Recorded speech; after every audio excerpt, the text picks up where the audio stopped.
लाला की छठी मनैयो सखी मंगल गाओ घड़ी घड़ी। कान्हा की छठी मनैयो सखी मंगल गाओ घड़ी घड़ी। जमुना के नीर नलैयो जमुना के नीर नलैयो। जमुना भी हो जाए हरी भरी सखी मंगल गाओ घड़ी घड़ी। लड्डू गोपाल की छठी की आपको हार्दिक शुभकामनाएं। तो आइए इस वीडियो में जान लेते हैं कैसे की जाती है कान्हा की छठी पूजा, विधि, धार्मिक महत्व, उपाय और तिथि। जन्माष्टमी के 6 दिन बाद भगवान श्री कृष्ण की छठी मनाई जाती है।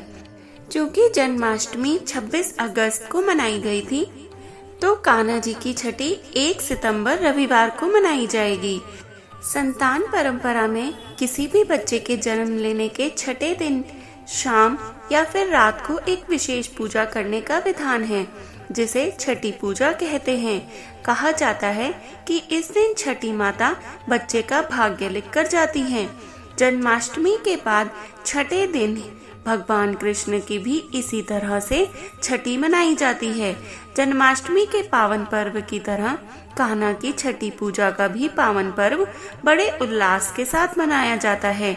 छठी पूजा में जिस प्रकार नवजात शिशु के लिए मंगल की कामना की जाती है, ऐसे में ही भगवान श्री कृष्ण की पूजा में मंगल गीत गाने और उन्हें अलग अलग तरह का भोग चढ़ाने का विधान है। और कान्हा जी की पसंद के अनुसार माखन मिश्री का भोग और कड़ी चावल के भोग का अत्यधिक महत्व है। तो आइए जान लेते हैं कि छठी पूजा किस तरह से मनाएं। स्नान अनुष्ठान। कृष्ण छठी के दिन सुबह सुबह लड्डू गोपाल की मूर्ति को स्नान कराया जाता है। यह स्नान दूध, दही, शहद, घी और गंगा जल जैसी पवित्र वस्तुओं से किया जाता है। अभिषेक को शुद्ध करने वाला माना जाता है और यह देवता को शुद्ध और ताजा करने के लिए किया जाता है। पंचामृत से स्नान के पश्चात शंख में गंगा जल डालकर उससे स्नान करने की भी अधिक महत्वता है। स्नान के पश्चात नए वस्त्र और आभूषण चढ़ाएं। अभिषेक के बाद लड्डू गोपाल को नए वस्त्र, आभूषण और फूलों से सजाया जाता है।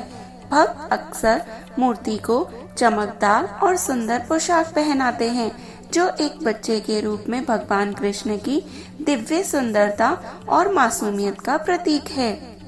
भोग। इस दिन लड्डू गोपाल को विशेष प्रसाद चढ़ाया जाता है, जिसमें कड़ी चावल, लड्डू, माखन और मिश्री विशेष रूप से शामिल होते हैं, जो कि भगवान कृष्ण के पसंदीदा माने जाते हैं।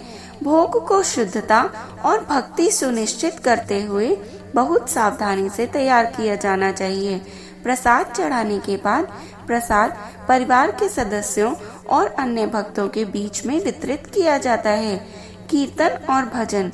भक्ति गीत गाना, जिन्हें कीर्तन और भजन के रूप में जाना जाता है, कृष्ण छठी उत्सव का एक अभिन्न अंग है।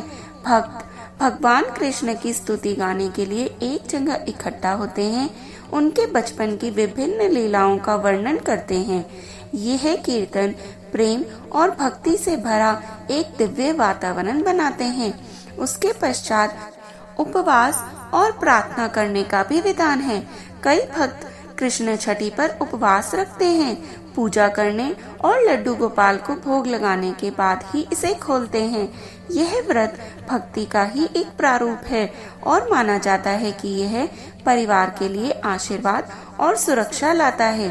कृष्ण छठी की पौराणिक कथा। कृष्ण छठी का उत्सव हिंदू पौराणिक कथाओं में गहराई से निहित है।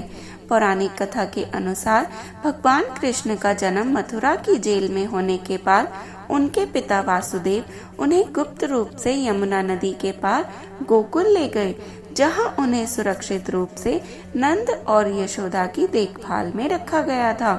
नवजात कृष्ण को दुष्ट राजा कंस से बचाने के लिए, जिसने उन्हें मारने की कसम खा रखी थी, गोकुल के लोगों ने छठी समारोह सहित विभिन्न अनुष्ठान किए।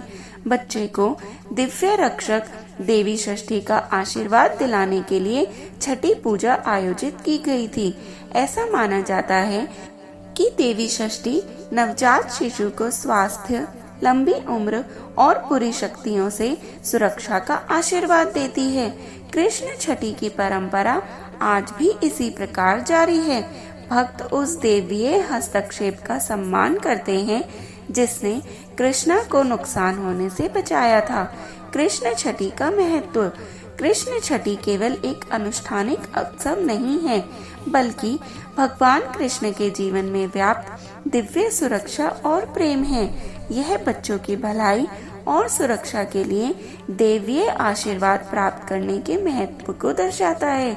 भक्तों के लिए यह दिन लड्डू गोपाल के प्रति अपने प्यार और भक्ति को व्यक्त करने, सुख समृद्धि और सुरक्षा के लिए उनका आशीर्वाद मांगने का अवसर है। कृष्णा छठी भगवान कृष्ण के शुरुआती दिनों का एक अति सुंदर उत्सव है और भक्तों के लिए भगवान के दिव्य बाल रूप से जुड़ने का अति मनोरम समय है। अनुष्ठानों, प्रार्थनाओं और भक्ति के माध्यम से ही यह त्योहार इसे मनाने वालों के लिए खुशी, आशीर्वाद और आध्यात्मिक संतुष्टि की भावना लाता है।